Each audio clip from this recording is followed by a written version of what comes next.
जन्म जन्म का साथ है निभाने को, 100 बार जन्म लेंगे।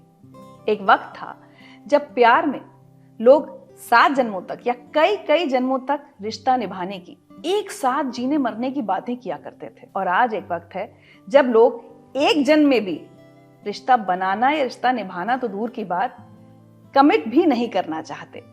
नमस्कार, आप देख रहे हैं बातें दिल की सीजन 4। मैं हूं आपके साथ रिचा अनिरुद्ध।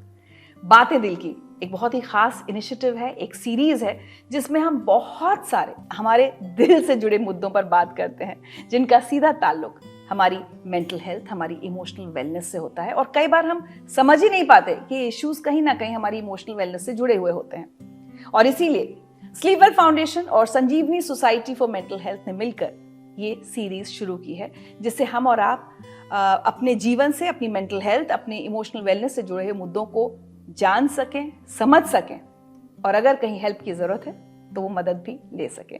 तो आज का जो हमारा टॉपिक है वो है नॉन कमिटल रिलेशनशिप्स। जैसा कि मैंने कहा कि बहुत सारे लोग आज के वक्त में किसी रिश्ते में कमिट करने से डरते हैं। ऐसा क्यों है? ऐसा लोग क्यों करते हैं और कैसे इसको समझें और कैसे इसका सोल्यूशन निकालें? अगर ये एक समस्या है तो इसका सोल्यूशन भी ढूंढना होगा। और इन सभी मुद्दों पर चर्चा करने के लिए मेरे साथ जुड़ रही हैं संजीवनी सोसाइटी फॉर मेंटल हेल्थ से वॉलंटियर काउंसलर अरविंदर सिंह।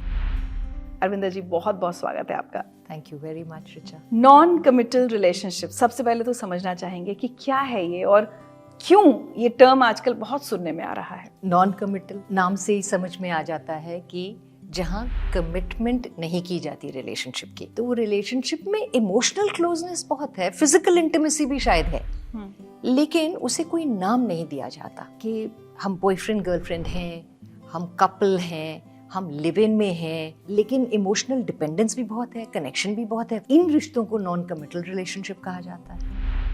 क्या साइकोलॉजी है इसके पीछे? क्यों, मतलब हमको तो लिव इन भी, भाई कहीं ना कहीं जनरेशन गैप कह लीजिए, मुझे तो आज तक लिव इन भी समझ नहीं आता जी। कि अगर साथ रहना है तो फिर शादी में क्या बुराई है। और मुझे लगता है बहुत सारे वो जो पेरेंट्स की जनरेशन वाली लोग हैं वो नहीं समझ पाते। वजह क्या है कि ये हो रहा है आजकल? वजह बहुत सारी है रिचा। अब हम देखते हैं कि हमारा कल्चरल शिफ्ट कितना हो गया है। एक रिलेशनशिप के मायने और रिलेशनशिप से नीड क्या हमारी पूरी हो रही है वो कितनी बदल गई है। और दूसरा देखिए, सोशल मीडिया हमारा कितना आ गया, डेटिंग का सीन बदल गया है, डेटिंग एप्स हैं। कहाँ तो हम मिलते थे किसी शादी में, किसी फ्रेंड की पार्टी में, कहीं ऑप्शंस का एक नया टर्म भी निकला है कि ऑप्शंस ओवरलोड हो गया है। अब क्योंकि ऑप्शंस बहुत सारी हैं तो हमारे यंगस्टर्स की साइकी भी थोड़ी सी इम्पैक्ट हो जाती है कि शायद एक और अच्छा ऑप्शन है, शायद आप इंस्टाग्राम पे होंगी, अगर कोई रील जरा भी लंबी होती है तो हम स्वाइप करके नेक्स्ट देखते हैं, स्क्रॉल करते हैं। तो जब हमारी साइकी में स्क्रॉलिंग बैठ जाती है तो वो हर रिश्ते में आती है ना, तो ये इन रिश्तों में भी स्क्रॉलिंग आ जाती है। और कुछ लोग जो बहुत किसी ट्रॉमा से गुजरे होते हैं, जिनका कोई बहुत बैड ब्रेकअप हुआ होता है, वो फिर उनके अंदर भी एक फियर होता है कमिटमेंट का, या लगता है कि मेरी फ्रीडम खत्म हो जाएगी अगर मैं कमिटेड रिलेशन में हूँ, मैं ग्रोथ नहीं होगी मेरे करियर चॉइसेस हैं, मैं आगे नहीं बढ़ पाऊंगी, तो मुझे मेरी फ्रीडम चाहिए। वो भी रीजन हो सकता है। और कभी कभी लगता है कि ब्रेकअप का पेन नहीं लेना चाहते और कुछ चाहिए। और कभी कभी ये भी होता है कि मैं बहुत लोनली हूँ, चलो कुछ ही सही, अगर सामने वाला इंसान मुझे इतना ही ऑफर कर रहा है तो इतना ही सही, बट मेरी नीड बहुत स्ट्रांग है, तो उस नीड को फुलफिल करने के लिए और किसी भी कीमत पे, क्योंकि हम देखते नहीं है, जैसे कहा नहीं जाता हर एक चीज इंस्टेंट है अभी, तो हमें इंस्टेंट ग्रेटिफिकेशन चाहिए। तो मैं बहुत सारे कमिटमेंट, बहुत डेट्स के बाद ये सोचूं, तो उससे अच्छा यही है कि मैं एक नॉन कमिटल रिलेशन में हूँ। ये कैजुअल डेटिंग से किस तरह से अलग है? कैजुअल डेटिंग में भी कमिटमेंट तो है, वी आर डेटिंग, आप इमोशनली कनेक्टेड हो and you presenting it to the world also. Live in में भी वैसा ही है। लिव इन में भी वैसा ही कि आप दुनिया को बता तो रहे हो कि हाँ हम शादी नहीं कर रहे या हम एज अ कपल नहीं जा रहे, लेकिन एक कमिटमेंट तो है कि हम वी आर टुगेदर, हम एक साथ हैं। तो नॉन कमिटल में आपके प्राइवेट में बहुत, चाहे आपका इमोशनल कनेक्शन है, फिजिकल इंटीमेसी है, सब कुछ है, लेकिन बाहर या सोशल मीडिया में या कहीं पे भी आप अनाउंस नहीं करते। अब अगर हम इसके इम्प्लीकेशंस पर जाएं या इसके इफेक्ट्स पर जाएं, आप लोग चूंकि काउंसलर हैं, आपके पास बहुत सारे ऐसे लोग आते होंगे, क्या कभी ऐसा होता है कि नॉन कमिटल होते होते कोई कमिटेड हो गया या दोनों में से एक कमिटेड हो गया, फिर उसकी मेंटल हेल्थ पर असर पड़ा। मतलब अब अगर मैं समझना चाहूँ कि नॉन कमिटल रिलेशनशिप्स का मेरी मेंटल हेल्थ या इमोशनल वेलनेस पर कैसे पड़ता है? क्योंकि कई बार नॉन कमिटल से शुरू होके अगर दोनों ही पार्टीज कमिट करना चाहते हैं तो बड़ी अच्छी बात है। और कमिटेड रिलेशनशिप में एक फ्लो है, एक कंफर्ट है ना, उसमें कंफ्यूजन नहीं है। नॉन कमिटल में बड़ी कंफ्यूजन है। अगर तो दोनों इंसान एक ही स्पीड से नॉन कमिटल से कमिटल पे आए तो बड़ी अच्छी बात है। मगर कभी कभी क्या होता है कि ना चाहते हुए भी आप शुरू होते हैं नॉन कमिटल से, पर क्योंकि आपको बहुत सारी एक इमोशनल सस्टेनेंस मिल रही है तो आप कमिट होने लग जाते हैं। दूसरा उसी स्पेस में है शायद नॉन कमिटल की, तो वहाँ प्रॉब्लम हो जाती है क्योंकि आप कमिट हो रहे हैं, फिर आप सोचना शुरू कर देते हैं कि मेरा प्यार इसे बदल देगा, कभी तो ये भी, मैं भी तो ऐसे थी, कभी ये भी आ जाएगा तो हम कमिट हो जाएंगे। तो ये सारा हमारी मेंटल और इमोशनल हेल्थ पे बहुत असर करता है। अगर मेरा एक रिलेशन किसी के साथ है जो नॉन कमिटल है और मैं कमिटमेंट में स्पेस में आनी शुरू हो गई हूँ तो मेरे लिए बहुत एंजाइटी बढ़ जाएगी, क्योंकि थोड़ा सा पोजेसिवनेस भी आ जाती है उसमें, थोड़ी एक्सपेक्टेशंस आ जाती है। एक्सपेक्टेशन आएंगी, मैं एक्सपेक्ट करूंगी। दिन में मैं 10 बारी भी उससे फोन करती हूँ, मुझसे बात करता है, मेरी सारी समस्याएं सुनता है, मुझे प्लेजर भी देता है, तो अब मैं कैसे छोड़ूं इसको?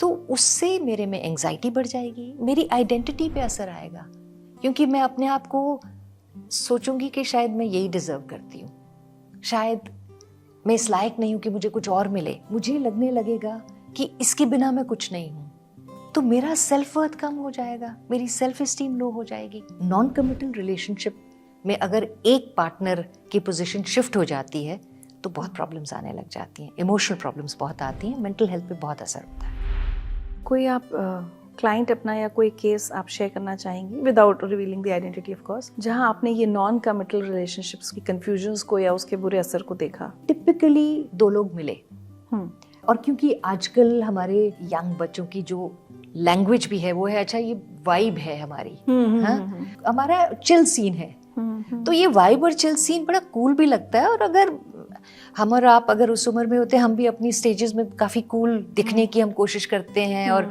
काफ़ी चीज़ें करते हैं जो हमें लगता है कि बिल्कुल ठीक नहीं है या कुछ इसमें गड़बड़ है, पर हम करते हैं क्योंकि कूल लगना बहुत ज़रूरी है और क्योंकि बहुत सारा टाइम बिता रहे हैं और मज़ा भी बहुत आ रहा है बातें करने में, घूमने में, और वो इनफ होता है उस समय के लिए। मगर धीरे धीरे क्या हुआ कि मैं इन्वॉल्व होती गई, और ये किसी भी साइड से हो सकता है, लड़के की साइड से, लड़की की साइड से। हमें लगा कि इसके बिना तो हमारा कुछ है नहीं। एक और बड़ी खूबसूरत सी टर्म है बेंचिंग। मैंने आज तक प्रोफेशंस में तो बेंचिंग सुना था कि आप जॉब पे हो पर काम नहीं है, लेकिन रिलेशनशिप्स में भी बेंचिंग होने लग जाती है। अच्छा, कि मुझे ये वर्ड ही नहीं पता कि आप भी ऑप्शन हो, अगर नहीं कोई मिला तो आप तो हो। तो क्या होता है कि इस तरह से हम ग्रो करते हैं, और क्योंकि हमारी बहुत सारी लाइफ इंस्टाग्राम पे, एक सोशल मीडिया पे है और वो बहुत रियल लाइफ है हमारे लिए, कहने को वर्चुअल है, तो जब वो उसमें देखने लग जाते हैं कि बाकी सबके रिलेशनशिप्स हैं, बाकी वाइब कर रहे हैं, चिल कर रहे हैं, तो चाहे मेरे अंदर की कॉन्शियस मुझे कुछ कह रही है, मैं सुनती नहीं हूँ उसको। I also want to be that person. धीरे धीरे जब मेरे को उतना रिस्पॉन्स नहीं मिलता, क्योंकि जब नो कमिटमेंट है तो एक इंसान जो है रिलेशनशिप में दूसरी तरफ भी जाएगा, बोर भी होगा, किसी और तरफ जा सकता है, बंधन ही नहीं है, तो फिर बंधन ही नहीं है। अगर मैं कमिट होती गई तो मेरे लिए बहुत एंजाइटी बढ़ती जाएगी, मैं बहुत परेशान होने लग जाऊंगी। उस तरह से क्या होता है कि हमारी आइडेंटिटी पे फर्क आने लगता है। अगर कोई मुझे घोस्ट कर दे, एक और टर्म है घोस्टिंग, मुझे लगता है मैं एकदम डायनासोर हो चुकी हूं। अब आजकल के बच्चों की जिनकी जिंदगी कितना सारा टाइम दिन का टेक्सटिंग पे है, सडनली वो आपके टेक्स्ट के जवाब देने बंद कर रहा है, बहुत देर बाद आपके टेक्स्ट का जवाब दे रहा है, तो आपके ऊपर क्या बीतेगी? जिस सोच के भी देखेंगे तो आपको समझ में आएगा कि आप बहुत एंग्शियस होंगे, आपको लगेगा कि मैं कुछ गलत कर रही हूँ, सेल्फ डाउट आने लग जाता है। या जब मेरा पार्टनर मुझे कहता है कि देखो इतनी चिल वाइब है, इसको खराब मत करो, ये सब क्वेश्चन पूछ के ना इसको खराब मत करो, इसको टॉक्सिक मत बनाओ, तो मुझे लगता है मैं ही गलत कर रही हूँ। और ये टिपिकल यंगस्टर की स्टोरी है। 42% से ज्यादा जो यंगस्टर्स हैं उन्होंने कम से कम एक बार ही नॉन कमिटल रिलेशन जरूर किया है, और उनमें से बहुत हाई परसेंटेज है जिन्होंने कहा कि उन्हें बहुत एंजाइटी हुई उससे, उन्हें बहुत ट्रॉमा हुआ क्योंकि आप अटैच हो जाते हो, क्योंकि हम ह्यूमन बीइंग्स हैं। ह्यूमन बीइंग्स की अटैचमेंट जो है बड़ी नेचुरल है। एग्जैक्टली। अच्छा, नेचुरल भी क्या, ये हमारी बायोलॉजिकल नीड है। एक साइकोलॉजिस्ट हुए हैं बोल्बी, उन्होंने बताया कि जैसे जो इन्फेंट भी है, इसकी उसकी एक बायोलॉजिकल नीड है, हम अकेले में नहीं रह सकते। तो अगर यही रिश्ता हमारा हमें वो नहीं दे रहा है, माने कि बस उतना ही दिया जा रहा है जितने में हम फंसे रहे इस रिश्ते में, तो आप देख रहे हैं कि कितना अनहेल्दी हो सकता है, कितना डेंजरस हो सकता है कि बस उतना ही है कि मैं इसमें अटकी रहूं, निकल ना पाऊं। लेकिन हाँ, उसने लास्ट टाइम तो मुझसे बहुत प्यार से बात की थी, उसने मेरी ये मदद की, उसने मुझे इतना सुंदर तोहफा दिया। तो प्यार नहीं करता है तो क्यों देता? लेकिन इज दिस इनफ? और सबसे बड़ी बात है इनकंसिस्टेंसी, कभी तो इतना पास, इतना टुगेदर, और कभी मुझे बिल्कुल झटक दिया। तो जब ये सारी चीजें होती हैं तो हमारी आइडेंटिटी पे, हमारी शख्सियत पे, हमारी पर्सनालिटी पे बहुत फर्क आता है। हम पूरी तरह से खिलते नहीं हैं, हम हमेशा दूसरे की तरफ देखते रहते हैं कि वो हमें वैलिडेशन दे रहा है कि नहीं दे रहा है। हमारे अंदर से हमें वैलिडेशन नहीं आ रहा है कि आई एम इनफ। मुझे सुनकर डर लग रहा है आपकी बातें, और जो इससे गुजरते होंगे उनका क्या होता होगा मुझे जी। बेटा एक बात बताइए, क्या कुछ डेटा हमारे पास है, नॉन कमिटल रिलेशनशिप कौन ज्यादा पसंद करता है, लड़के या लड़कियां? इस तरह का डेटा नहीं है, लेकिन ये है कि जो करंट जनरेशंस जो सोशल मीडिया से बहुत जुड़ी हुई हैं, उनमें ये प्रचलन ज्यादा है। पर आई मस्ट से कि मेरे पास कोई ऐसा डेफिनेट डेटा नहीं है, लेकिन ये जरूर है कि psychologically women get a lot attached easier. But having said that, ऐसी कोई एक्सक्लूसिविटी नहीं है, क्योंकि मैं बहुत सारे यंगस्टर्स से मिली हूँ जहाँ लड़के बहुत अटैच हो गए क्योंकि उनको ये वाइब्रेंट पर्सनालिटी और ये बहुत अच्छी लगी। तो शुरू में उन्हें लगा कि जैसे भी हो मुझे ये फ्रेंडशिप चाहिए, और उन्हें लगा कि हाँ मैं इसमें ऐसे रह सकता हूँ। लेकिन लड़की जो है वो उसी लेवल पे रही कि मैं ऑनेस्ट हूँ, मैंने शुरू से कहा था कि ये नॉन कमिटल है, और उसने कभी, और ऑनेस्ट भी रही, उसने कभी कहा नहीं कि मुझे तुमसे प्यार है या मैं तुम्हारे बिना जी नहीं सकती, कभी नहीं। उसने हमेशा बाउंड्री क्लियर रखी, क्योंकि कई बार ये भी होता है जैसे बाहर हैं, अपनों के साथ नहीं है, कुछ एक फेज चल रहा है जिंदगी का जहाँ कनेक्शन की जरूरत है कि लोनलीनेस ना रहे, तो सोच समझ के मैं इसमें पाँव रख रही हूँ। उसमें कुछ गलत या सही नहीं है, जजमेंट नहीं है, क्योंकि हम अपने लेंस से देख रहे हैं तो हमें लग रहा है कितना डेंजरस है। डेंजरस हो सकता है उनके लिए जो एक स्पेस से दूसरी में मूव करके एक रिलेशनशिप में। अगर मैं डिफरेंट स्पेस पे हूँ, वो नॉन कमिटल है और मेरी एक्सपेक्टेशन हो रही है कि अब मुझे बहुत अच्छा लग रहा है, कुछ मुझे कमिटमेंट चाहिए, तो अगर मैं इसे एड्रेस नहीं करती पहले तो अपने आप से, क्योंकि मैं खुद को ही धोखा देती रहूंगी कि नहीं मुझे अभी ऐसे लग रहा है, आई एम फाइन। लेकिन अगर मैं ये सोचूं कि ये जो रिलेशनशिप है मैं मूव कर रही हूँ, तो मुझे अपने पार्टनर के साथ बात करनी चाहिए कि देखिए मैं इसमें कमिटमेंट में आ रही हूँ, ताकि उसको एड्रेस किया जाए। अगर वो कह रहे हैं नहीं भाई मैं तो बिल्कुल नहीं हूँ, एटलीस्ट मेरे पास वो एजेंसी है कि मैं कहूँ अच्छा फिर मुझे लगता है कि शायद हमें थोड़ा इसको हटा देना चाहिए। जहाँ पे भी रिलेशनशिप में इक्वालिटी है, और इक्वालिटी का मतलब है कि वो एक स्पेस है एड्रेस करने की। मैं आपके साथ सेफ फील करती हूँ कि मैं कह सकती हूँ देखो मैं मूव हो रही हूँ भाई, मेरे ख्याल हमें ब्रेक ले लेना चाहिए क्योंकि मैं कमिट हो रही हूँ। तो उसके लिए मेरे अंदर वो कॉन्फिडेंस मुझे चाहिए, मेरा सेल्फ वर्थ इतना हो कि मैं कह पाऊँ। देखिए आजकल की जनरेशन में ये भी एक है ना कि अगर आप बहुत कमिटमेंट चाहते हैं, उसके ऊपर हंसा भी जाता है, स्कॉफ किया जाता है कि बहुत क्लिंगी है, वेरी क्लिंगी, ओल्ड फैशन। तो एक उसको जज भी किया जाता है ना। और जो मैं साइकोलॉजिस्ट बोल्बी की बात कर रही थी, उन्होंने यहाँ तक कहा है कि ये हमारी बायोलॉजिकल नीड है, ये हमारे इम्यून सिस्टम को बेहतर करता है, ये हमारे नर्वस सिस्टम को बेहतर करता है, क्योंकि हम कॉन्फिडेंट होते हैं, हम कंफर्टेबल होते हैं। पर एक नॉन कमिटल रिलेशनशिप में मुझे वल्नरेबल होने में डर लगेगा कि अगर इसने मेरी फीलिंग्स की इज्जत नहीं की, या देखा कि अरे ये तो बहुत डिपेंडेंट हो रहे, इनको छोड़ दो, तो मैं कहाँ जाऊंगी। अगर एक कमिटेड रिलेशनशिप है तो उसमें हमें साइकोलॉजिकल बेनिफिट भी बहुत है, इमोशनल कनेक्शन भी बहुत है, हमारी ग्रोथ है, एक वो मजबूत कंधा है या दीवार है जिसपे मैं लीन कर सकती हूँ जब मैं थक रही हूँ, और एक ये जो इमोशनल मेरी एग्जॉशन हो जाती है उसका भी मैं ध्यान रख सकती हूँ। कोई है जो सुन लेगा मेरी फ्रस्ट्रेशन का। लेकिन नॉन कमिटल में मुझे हमेशा ही एक तरह का मुखौटा पहन के रखना पड़ेगा।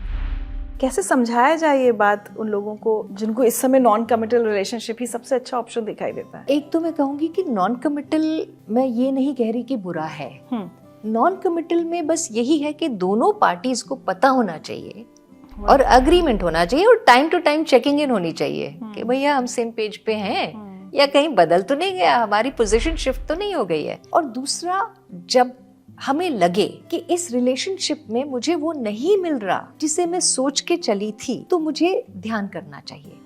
ऑफ कोर्स हेल्दी रिलेशनशिप्स वही हैं जहाँ एक फ्लो है, एक कमिटमेंट है, क्योंकि उसमें गिव एंड टेक है, एक सिक्योरिटी है, मुझे एक लगता है सिक्योरिटी है, सबसे बड़ी बात स्पिरिचुअल सिक्योरिटी है। और वो जो बॉन्ड है वो बहुत जरूरी है हमारे लिए। और दूसरा, अपने आप से पूछिए कि मैं क्यों चाहती हूँ ये रिलेशनशिप, मैं किस चीज से घबरा रहा हूँ, मैं किस चीज से डर के भाग रहा हूँ, मेरी पर्सनालिटी में ऐसा क्या है कि मैं अवॉइड कर रहा हूँ कमिटमेंट, मुझे ये डर क्यों, ये फोबिया क्यों आ रहा है। तो अगर मैं काउंसलिंग या थेरेपी में जाऊं, हो सकता है मैंने बचपन में कोई बचपन ट्रॉमास देखे हैं, हो सकता है मैं एक डिसफंक्शनल फैमिली में पैदा हुआ, मैंने इतने धोखे देखे कि मुझे लगा कि ये धोखा मैं नहीं होने दूंगा अपने ऊपर, तो मैं इतना किसी के नजदीक ही नहीं जाऊंगा कि कोई मुझे धोखा दे सके या मुझे हर्ट कर सके। तो थेरेपी हेल्प करती है कि एक कभी जो इंसिडेंट है वो इतना परमानेंट निशान नहीं डाल सकता हमारे ऊपर कि वो हमारे आगे की जिंदगी भी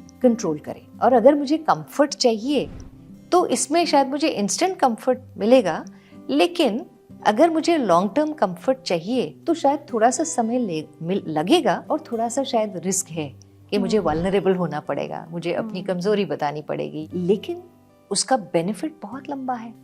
तो नॉन कमिटल रिलेशनशिप्स बड़े सेफ हैं एक्सप्लोर करने के लिए, क्योंकि फिर आप किसी का दिल नहीं दुखा रहे, क्योंकि आपने पहले ही कह दिया था दिल नहीं दुखेगा, एक्सप्लोर करेंगे। तो मुझे लगता है इतना सिंपल होता नहीं है ना, होता तो नहीं है, कॉम्प्लिकेशंस होता तो नहीं है। शुरू में तो ऐसे ही होता है ना कि कुछ बारी मिले तो सही, अभी हम इस रिश्ते को नाम नहीं दे सकते। तो आजकल बच्चे जल्दी शादी नहीं करना चाहते कि ऐसे थोड़ी कर लेंगे इतनी जल्दी, 2-4 साल देखेंगे एक दूसरे को। हमारा कल्चर भी तो कितना शिफ्ट हुआ है ना, बहुत सारी चीजें रिलेशनशिप्स को लेके बदली हैं, पेरेंट चाइल्ड रिलेशनशिप को लेके बदली हैं, बाउंड्रीज को लेके बदली हैं, हमारे जो भी हमारे मॉरल कंपास था वो अलग अलग हो रहा है, what is acceptable what is not acceptable वो बदल रहा है। तो बहुत कुछ बदल रहा है। अरविंदा जी, जैसे आपने कल्चरल शिफ्ट की बात की, वो एक बहुत इंपॉर्टेंट वर्ड है, क्योंकि वो मुझे लगता है एक जनरेशन के साथ रातों रात तो नहीं होता होगा। 15-20 साल पुरानी बात आपको बता रही हूँ। कमिटमेंट फोबिया तब हम लोग बहुत सुनते थे कि वो व्यक्ति रिलेशनशिप में जाता था और फिर जब शादी का टाइम आया तब एकदम से कि शादी से डर था या जो भी था, उसको कमिटमेंट फोबिया हम लोग पहले कहते थे जी। क्या उससे पहले भी कभी ये नॉन कमिटेड रिलेशनशिप्स रही होंगी, लेकिन चूंकि समाज का स्ट्रक्चर वैसा था, दबे ढके में कभी लोग नहीं कह पाए, शायद काउंसलिंग के लिए आए तब कह दिया, ऐसा हुआ? और ये शिफ्ट भी तो ग्रेजुअल ही हुआ होगा ना? बहुत सही कह रही हैं आप, ये शिफ्ट ग्रेजुअल है, टर्मिनोलॉजी बदल जाती है, नाम बदल जाते हैं, लेकिन हमने हर जनरेशन ने ऑफिस रोमांसेस के बारे में सुना है यू नो कि हर जगह का वो होता रहा है, या उस समय ये था कि अफेयर्स, पर उन अफेयर्स में भी एक्स्ट्रा मैरिटल अफेयर या प्री मैरिटल बहुत सारे अफेयर्स हैं। जो शिफ्ट अभी आया है उसमें जो डेफिनेशन बदली है एकदम के, जो सोशल मीडिया का जो इम्पैक्ट बहुत ज्यादा एकदम से आया, टेक्नोलॉजी से जो हर चीज हमें इंस्टेंटली मिलने लग गई और ऑप्शंस जो बढ़ती गई, तो ये हमेशा एक जो हमें साइकोलॉजिकल एक ना हंगर सी फीड कर दी गई कि there is more, pretty much. जैसे कि हम कई शादियों में जाते हैं कि 25 तरह की क्यूजीन होती है, जो आपने खाई आपे लगता है दूसरी तो खाई नहीं हमने।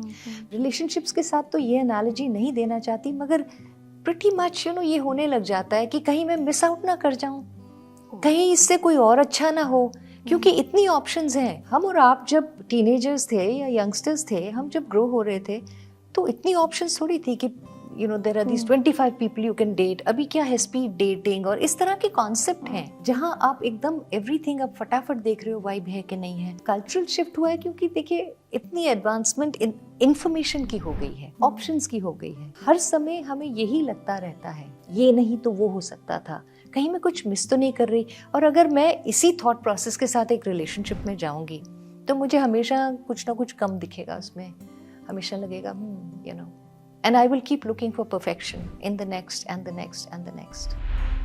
What are the red flags अगर दो लोग नॉन कमिटल रिलेशनशिप में हैं? और दूसरा मुझे एक थॉट ये आया कि एक नॉन कमिटल रिलेशनशिप वाले को किसी में से किसी एक को किसी तीसरे इंसान के साथ कमिटेड रिलेशनशिप में कोई चला जाए, तब भी बहुत सारी एक पुरानी यादें या एक अटैचमेंट, उस सब का भी एक बड़ा प्रॉब्लम रहती होगी। रेड फ्लैग तब होगा जब एक इंसान की पोजीशन शिफ्ट हुई। तो रेड फ्लैग उसके लिए है जिसको लग रहा है कि मुझे वो नहीं मिल रहा है इस रिश्ते से जो मुझे मिल रहा था, या जो मुझे अब चाहिए, बिकॉज मेरी नीड भी तो चेंज हो सकती है। और इसके साइंस होंगे, जैसे कि पहले तो एकदम जवाब दे देते थे मेरे मैसेजेस का, अब घंटों नहीं आता, कभी दिनों नहीं आता। मिलने की हम बात करते हैं लेकिन हम मिलते नहीं है, लास्ट मिनट कैंसिल हो जाते हैं प्लान, या लास्ट मिनट प्रोग्राम बनते हैं। और कभी कभी ये है कि प्राइवेट में तो बहुत नजदीकी है लेकिन बाहर ऐसे जैसे कि मैं आपको जानते भी नहीं हूँ। तो ये सारे रेड फ्लैग्स हैं। अगर मैंने तय कर लिया कि हम बाहर बिल्कुल नहीं मिलेंगे and I am comfortable with it, फिर तो कोई प्रॉब्लम ही नहीं है ना। पर अगर मुझे लग रहा है, बुरा लग रहा है कि मुझे ये इग्नोर कर रहे हैं, औरों से खूब हंस के बात कर रहे हैं, मुझे इग्नोर कर रहे हैं, इसका मतलब कहीं मेरी अटैचमेंट है और मेरी एक एक्सपेक्टेशन है। और अगर मैं देखूं कि इस रिलेशनशिप में मैं इतना ज्यादा उलझ चुकी हूं कि मेरी जो बाकी चीजें हैं जो मुझे डिफाइन करती हैं, मेरा काम है, मेरे और रिश्ते हैं, तो वो एक रेड फ्लैग है मेरे लिए कि मैं कंज्यूम हो रही हूँ इस रिलेशनशिप में और ये मुझे वो नहीं दे रहा जो मुझे चाहिए या जिसकी मैं हकदार हूँ। तो ये कुछ रेड फ्लैग्स हैं।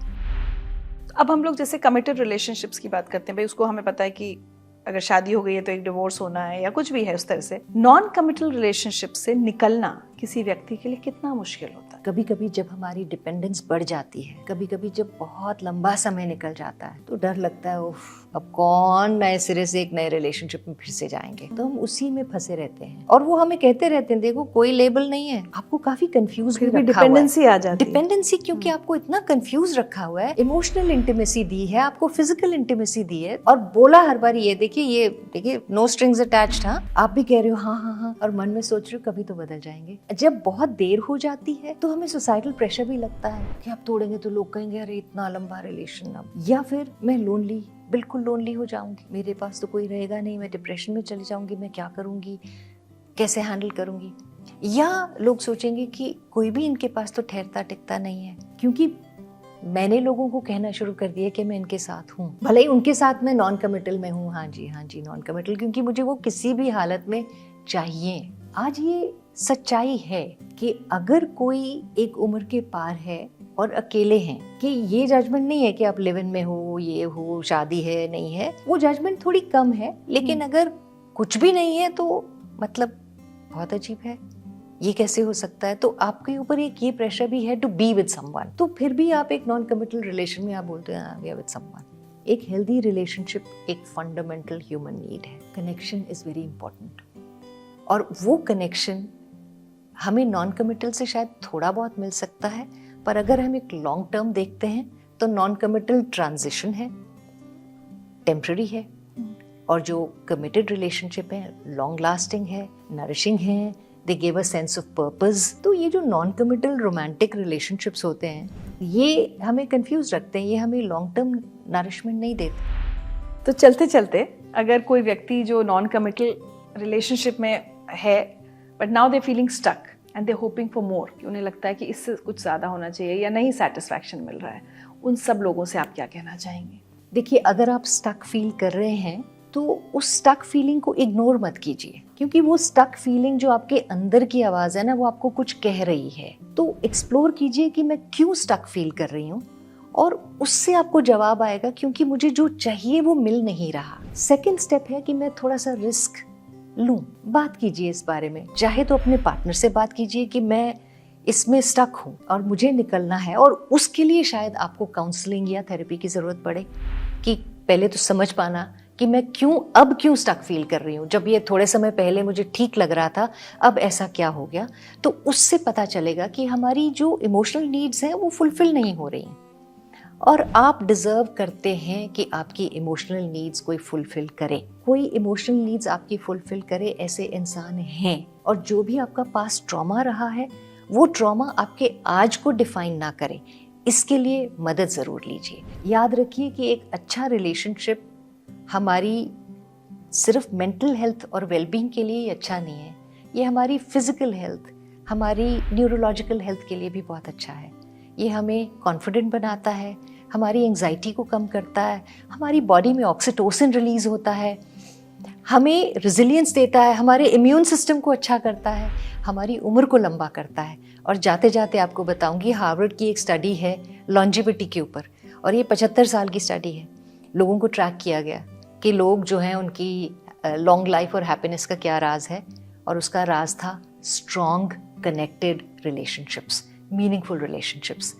सो आप सबको बहुत बहुत ऑल द बेस्ट, आपको बहुत ऐसी शक्ति मिले कि आप बड़े अच्छे स्ट्रॉन्ग पॉजिटिव रिलेशनशिप्स बनाएं। पता है क्यों? क्योंकि you are worth it. Thank you so much. इतना सुंदर बोल दिया अरविंदर जी ने कि मुझे लगता नहीं कि अब मुझे इसके बाद कुछ भी कहना चाहिए। Just a simple thank you Arvinder ji. Thank you this so was much. Lovely. Thank you so much. Thank you so much for this.